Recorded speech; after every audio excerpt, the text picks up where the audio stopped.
Molt bon dia i benvinguts un divendres més a Onda Benidorm i al seu programa Gent de Benidorm. Després de passar les vacances de Nadal reprenem este programa i ho fem amb una persona que li diuen Pedro Pérez Berenguer, o Pere, jo no sé. A tu en Benidorm com te coneixen? Bon dia, Pere. No, Pere el de la Calpina. Pere el de la Calpina. Tots sabem que és un dels panaders de Benidorm i avui era un aspecte que encara fins ara no havíem afrontat, això de les panaderies de Benidorm.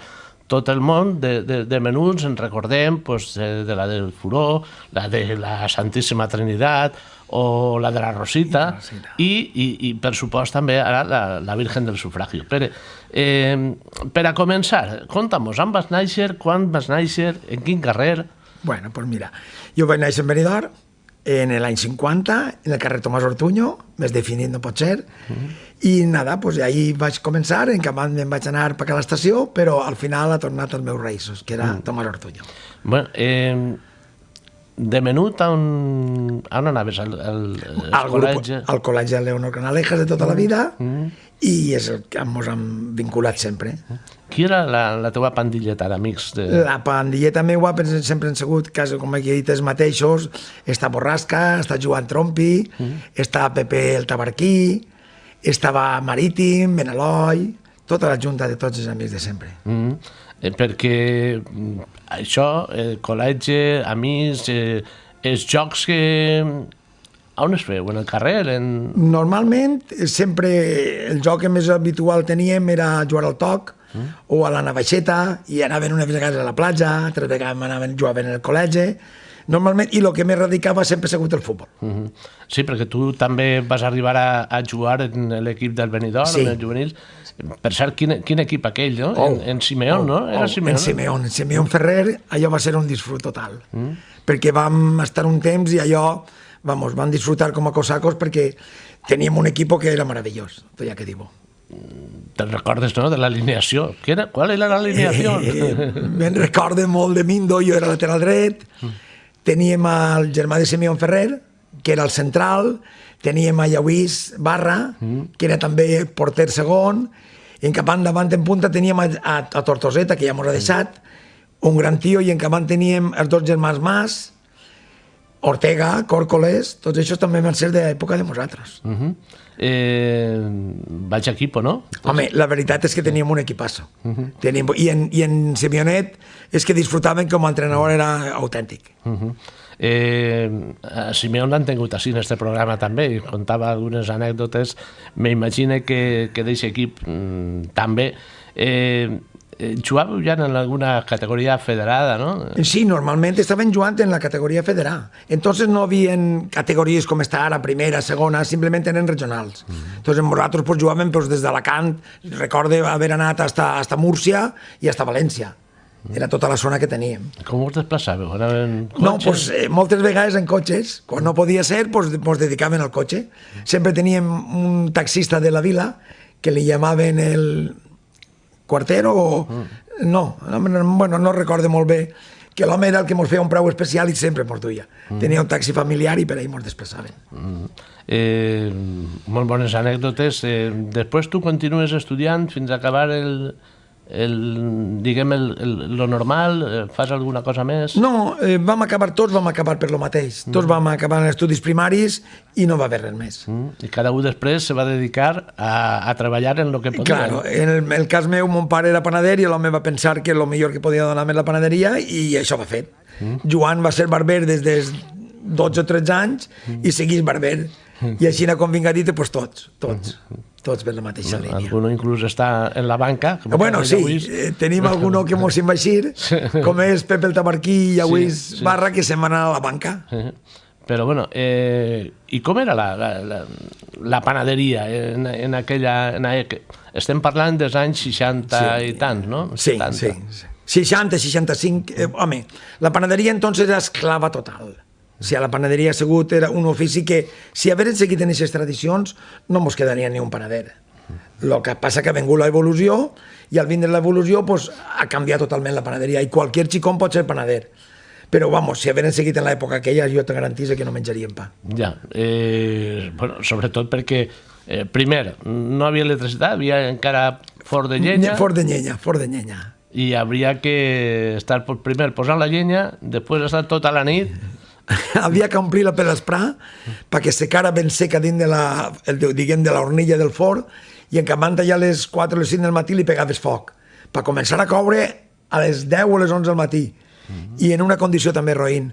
Tenies que coure primer el més fort perquè el forn estava que encenia. En què van anar recorrint, i quan venies a fer una coca ronyosa o una coca facida ja eren les 4 a l'esprà i tu duies tota la nit arregant-li. I quan se dormia?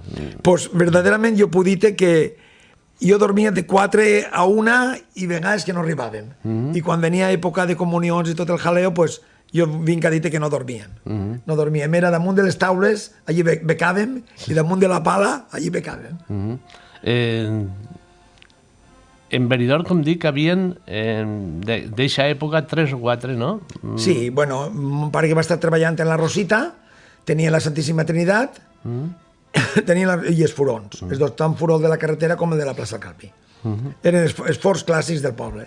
El que passa que, clar, la panaderia en Benidorm suposa que experimenta també una evolució conforme arriba el turisme, no? Bueno, no es penses. Jo puc dir que ens van obrir els ulls els 4 panaders que van vindre i es van posar a treballar sobre les 5 o les 6 del matí i feien pasta per l'esprà. El cas, com a comentari essencial, és Sánchez, que van vindre els xics i ens van obrir els ulls, perquè nosaltres que estaven cegos. Nosaltres que ens posaven a les 12 de la nit i acabàvem a les 4 o 5 de l'esprà. Al veure aquestes persones que feien pa tot el dia, doncs tot va vindre per això, l'evolució va vindre també per ahir. Després han vingut altres panaderies, la moderna... Sí, bueno, però la moderna també era de l'època de nosaltres, també va passar lo seu. Hasta que, claro, va vindre l'evolució en les càmeres de fermentació controlades i tot el jaleo i ja ens van posar al dia. Perquè, no sé, la gent pensa, fer una barra de pa, això és una cosa molt senzilla, molt difícil, el que ha evolucionat, no? Perquè ara mateixa també tenim la famosa panaderia industrial que posen el pa congelat en el forn i en 10 minuts ja tens barra de pa. Però, bueno, com se feia una barra de pa quan tu eres un xicón i començaves a treballar? Una barra de pa és la cosa més costosa que la gent pot imaginar-se. El que passa que, claro, la gent no ho viu, solament arriba a la taula i el veu i se'l menja. Però no pots imaginar-te mai el que significa una barra de pa. Tranquil·lament jo podria dir que fer 10, 12 o 15 barres de pa mos pot tindre una hora. O sigui, imagina quan se'n fan 500 i 600 el que pot dur. I la barra de pa és costosíssim, no per res, sinó per la fermentació, que és el que tens que anar controlant. I això la gent ho desconeix. Es compten que és arribar i carregar. Clar, perquè hi ha que fer la mescla adequada, m'imagina, d'àuia, farina, de llevadura. Farina, sal, la llevadura. I la llevadura té un problema, que quan fa fred s'ador i quan fa calor desperta. Entonces, si no busquem això, pues no el podem fermentar. Si no el fem fermentar, no podem coure-lo. I tot això costa un muntó, un muntó. Encara se seguís fent pa de la manera tradicional, perquè ara el que passa que tots aquests sistemes nous, això com esteu vivint-ho des de dins del gremi? Bueno, jo puc dir, perquè tinguis una xiqueteta noció, tota aquesta fermentació que ha vingut ara de pans precuis, tot això ens ha dut a que tancaren a Espanya vora unes 20.000 panaderies. O sigui, normalment la gent o s'amolda o s'acopla a això o té que tancar les portes. Entonces, avui en dia torna a vindre altra vegada el fer del pa dia a dia. Però no t'olvides mai que la gent encara recorreix al precuit. És un pa que mos ha fet, no diguem mal, simplement ha sigut culpa dels panaders, que no han despertat. Nosaltres mos creiem que fer pa sempre era igual. I ha vingut gent que mos ha dit, no, el pa podeu canviar. I mos han fet un precuit i mos han donat compte que el podem canviar. Perquè també se parla molt dels beneficis o de les bondats o no bondats que té una barra normal o una barra deixa precuinar, no? Home, el precuinat simplement l'únic benefici que pot tindre és que pots fer quantitat i guardar, perquè té una duració de quasi un any o any i mig. Però normalment avui en dia les panaderies jo trobo que s'han tornat una miqueta locos en el sentit que el pa hi ha que donar-li un valor. I si no li donem un valor, estem perduts. Ha vingut un home d'ahir d'Alcoi o per València, 20 cèntims, això, home, si fera números, jo trobo que perd diners. Però ell mos vol fer creure que no, però bueno, el temps mos ho dirà. Sí, clar, perquè es ven el pa ja com si fos tot en outlets, no? Nada. El pa avui en dia, tota persona és fundamental que tingui una barra de pa en una taula, però no se li dona la importància que verdaderament té que tindre una barra de pa. I una barra de pa té moltíssima importància. Ho notes quan no el tens.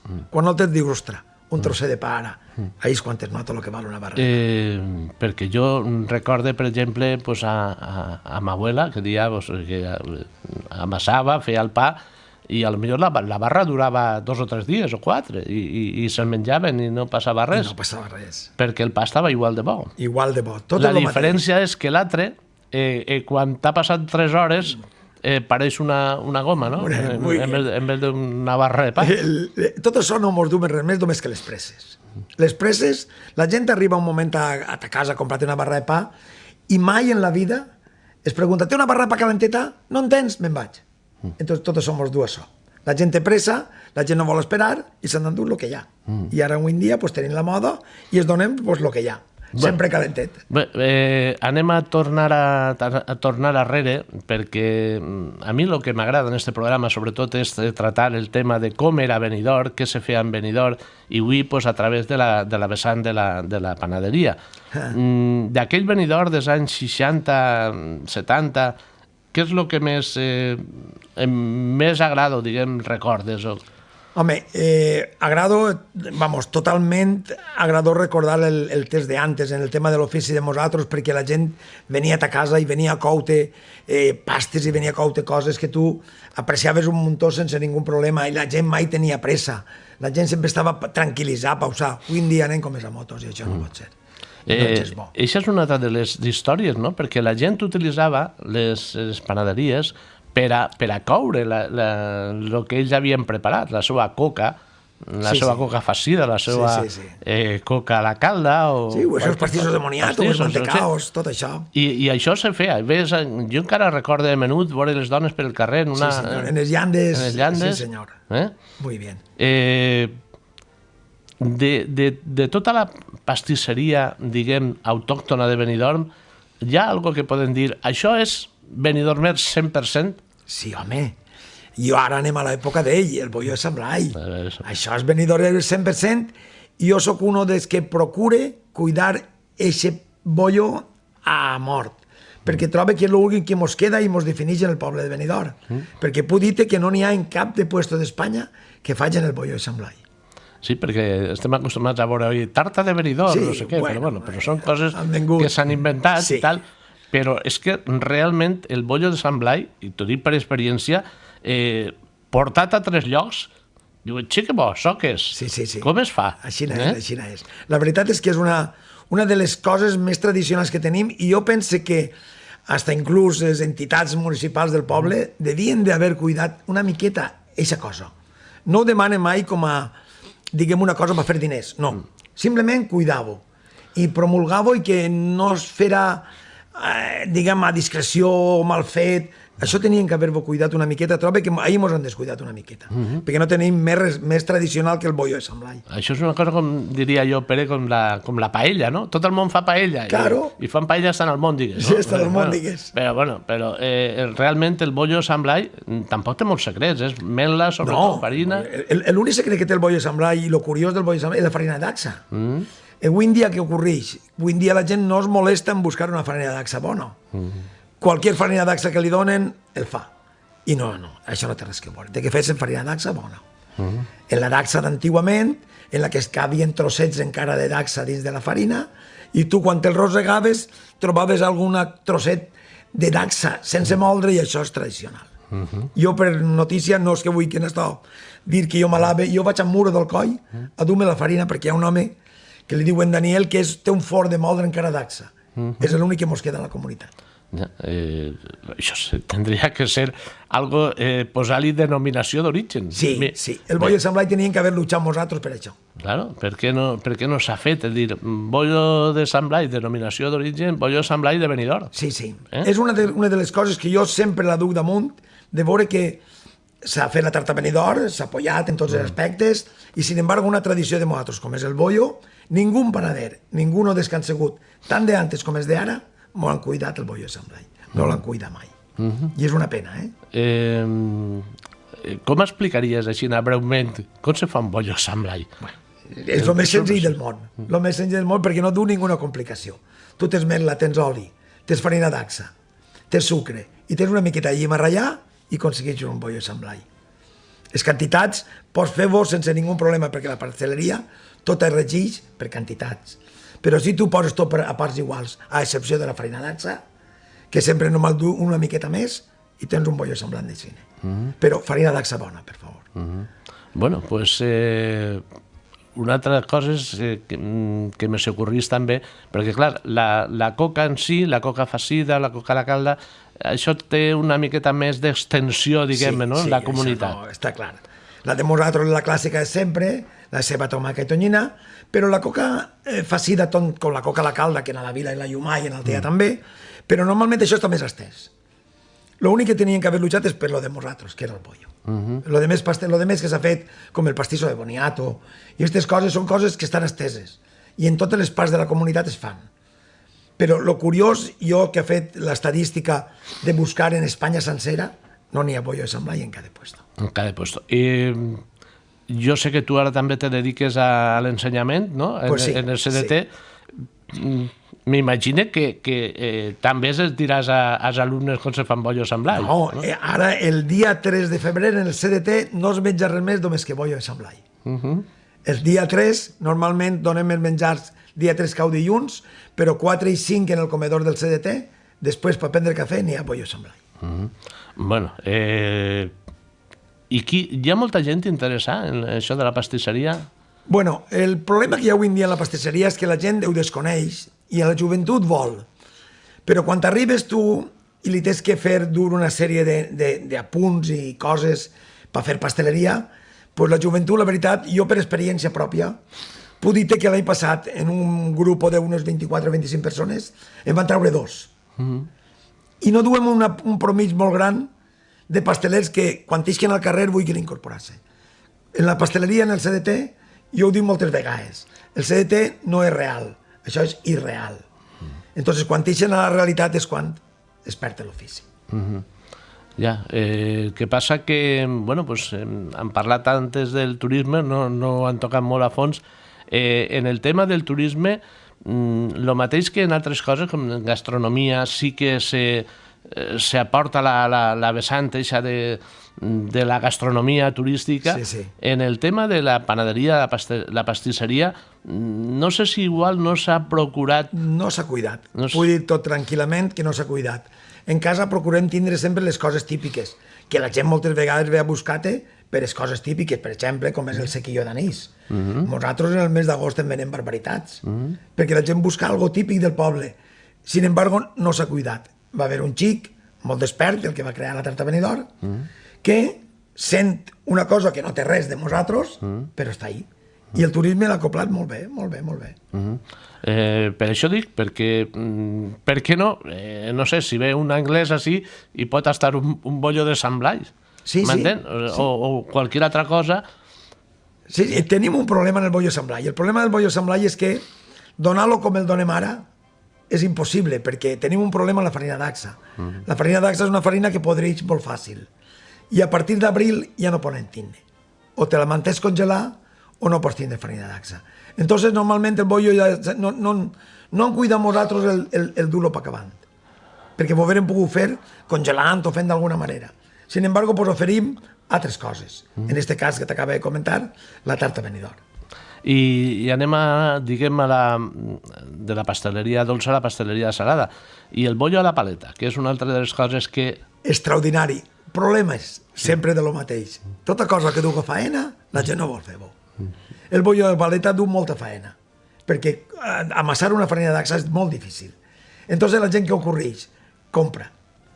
I després les persones que venen, no és que no gasten una farina dacsa bona, perquè la gasten bona, vaja, al meu punt de vista, però no gasten la bona, perquè fugen de treballar, perquè du molta faena, i solen trencar-se moltíssim, a l'hora de fregir s'obrin, i la gent això no vol que quede bonico. Per això normalment és una labor que elaboras el poble en poques puestos, en poques puestos. Molts puestos, i la veritat és que aquestes coses pues, dona llàstima una miqueta que se perguen, no? Perquè menjar-se un bon bollo a la paleta en una miqueta d'alls i tal, pues, això és... Déu, una bona farcidura de blet amb peix, això és el més gran del món, això és el més gran del món.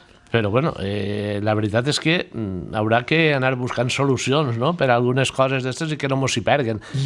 I entre altres coses, pues, des d'ací, humildament, el que estem fent pues, és un programa per a que el dia de demà algunes d'aquestes coses la gent puga sentir-les, els nostres nets puguen sentir bueno, pues, què eren les coses de Benidorm, perquè qui diu que el bollo a la paleta o el bollo Sant Blai d'ací 20 anys no sap ningú, era com lo dels dinosaurios i les coses aquelles que havien i que van desaparèixer un dia, i intentarem que no siga així. Bueno, en fi, que parlant de pastisseria, fins a on pot arribar la cosa de mantenir-se aquestes coses, les tradicions, mentre que hi hagi gent com Pere en Benidorm, segur que sí, però... Segur, això t'ho garantitzo jo. El problema que jo sí que sempre enyore i procure desenvolupar-ho en el CDT, en la formació que estic donant, és que la joventut no mos perga les tradicions. Però em fa pena dir-ho, però a mi em queden 2 anys i crec que no menjareu bollo Sant Blai en poc temps. Ja, sí, el que passa és això, no? Perquè, clar, algunes de les noves pastisseries pues, han intentat copiar-lo, no? Perquè sí, quan hi ha bollo Sant Blai se veu en molts puestos, però realment el bollo de Sant Blai autèntic, pues, molt poquet. No, en pocs puestos ja... O sigui, no és que vulgui jo donar-me d'alardejar que siga l'únic que el faja, no, però sí que puc dir que en pocs puestos es cuida el bollo de Sant Blai com té que cuidar-se, perquè per mi és una labor extraordinària. Pensa que nosaltres la comencem ara en febrer i l'acabem en març. Estem donant bollo a Sant Blai 2 mesos i segueixen venent-se com si foren del primer dia. Perquè el que passa és que, no sé si a lo millor la rendibilitat, no?, que se li trau a un producte, com és el cas del bollo, pues después la gent va i compra i diu, oi, pues esto me parece caro, o tal, i la gent no sap realment què n'hi ha darrere. Claro, és que el problema de tot això és el que comente, és que tan senzillament com una farina de dacsa, jo puc orientar-vos que la podem comprar des de 50 cèntims d'euro a 3 euros el quilo. Ara la gent d'ahir que definisca. Entonces demà veuen un bollo de Sant Blai que val 1 euro i diuen, ostres, i este 1 euro i com el tio este me'l cobra 4? Pues nada, ahí tenen que comprovar la producció i el que du el bollo.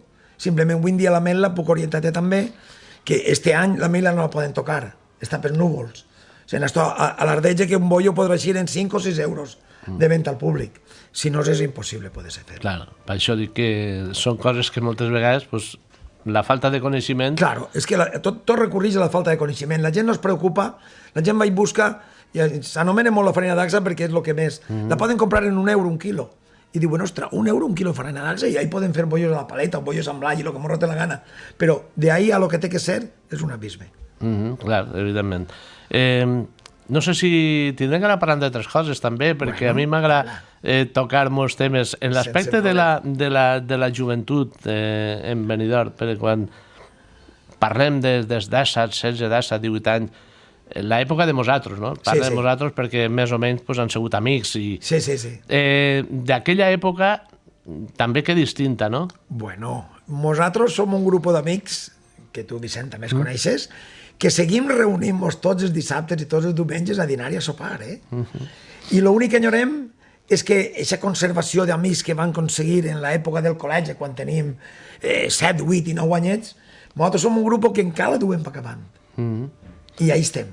Les dones mos ha costat incorporar-les, però les hem incorporades. Ja, això de la taula del bon profit... Muy bien. Nosaltres seguim una taula del bon profit a l'estil de nosaltres. Perquè és un altre dels temes que possiblement algun dia dediquem algun programa exclusivament a la taula del bon profit, perquè per a mi va ser un dels encerts de gent que, evidentment, que ja no està, però que va fer molt també per la gastronomia del poble, no? Per recuperar plats tradicionals. La veritat que sí. La veritat és que la taula del bon profit va fer un paper extraordinari.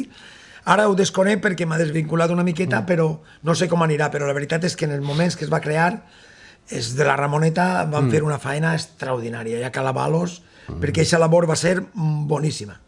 Sí, perquè, no sé, havien menjats com, per exemple, el bot, que guisao jo de bot. personalment no sabia el que era. Muy bien, bueno. No sabíem el que era, perquè eren coses que s'havien cuinat molts anys. Fa molts anys. Fa molts anys. Jo recordo una vegada vaig ser a Bisaor... I perdona, jo crec que el bot és com el bollo, perquè és una de les coses que com costa tant de fer... Claro, si no té res més.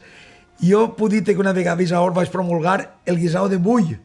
També, bo. I la veritat és que la gent li fuig perquè no saben el que és un bull avui en dia. Claro. Tu li dones un budellet a una persona i es diu, ja sopa que ho vull. I això és una pena, que en lo de nosaltres no ho hàgim cuidat. Jo trobo que és culpa de nosaltres, Clar, en això també, pues, per una banda, restauradors, i per altra també, que clar, no tindrà millor almadraves prop i tindre aquesta matèria prima que havia que anar a portar i demés. Sí, però tu has tingut, ara per exemple, setmanes gastronòmiques en Benidorm, que estan molt bé, però per què no cuidem?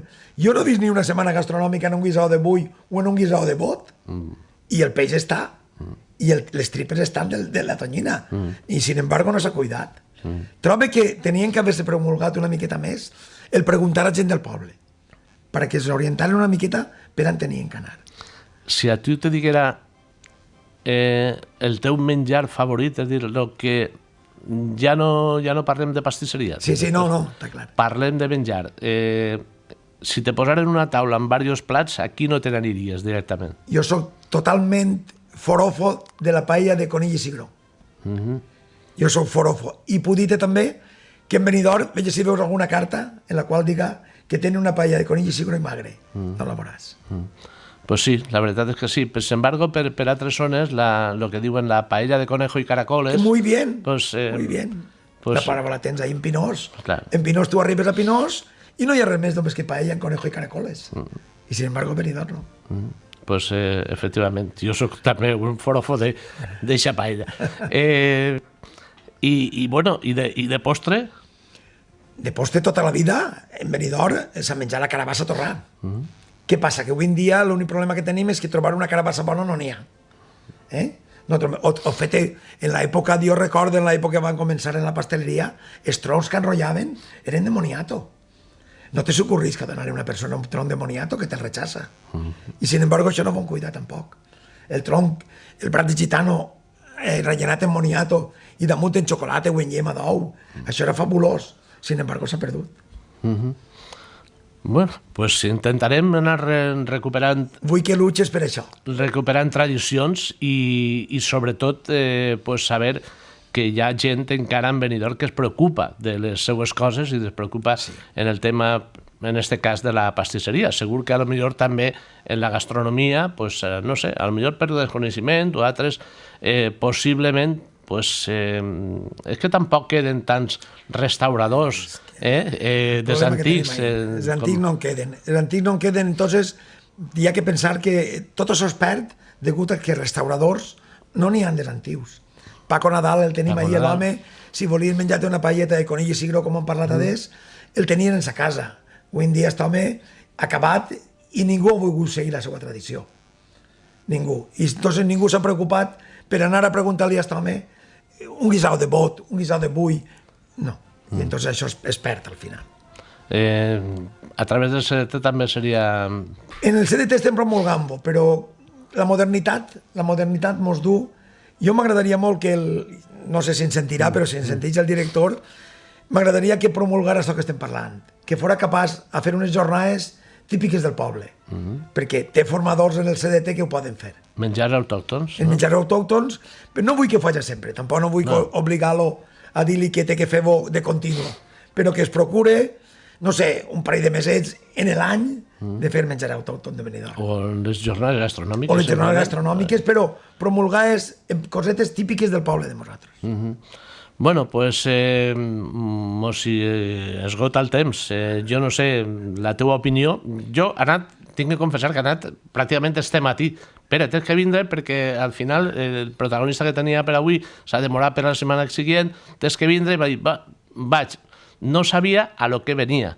Jo ara vull preguntar-te què t'ha paregut el programa, què et pareix la idea i si val la pena que continuem. Jo m'agradaria que tu t'ho prengueres hasta que tu pugues. T'ho prengueres com una obligació. Per la meva part, saps que entens, i has vingut esta matí, m'has dit, Pedro, tens que vindre i així estic jo, perquè trobo que això és l'única cosa que ens pot fer un gran paper al poble de Benidorm, perquè si no, el poquet que ens queda el desvincularem. Bueno, pues fins així. Gràcies per vindre, Pere. Moltíssimes gràcies, Vicent. Adéu.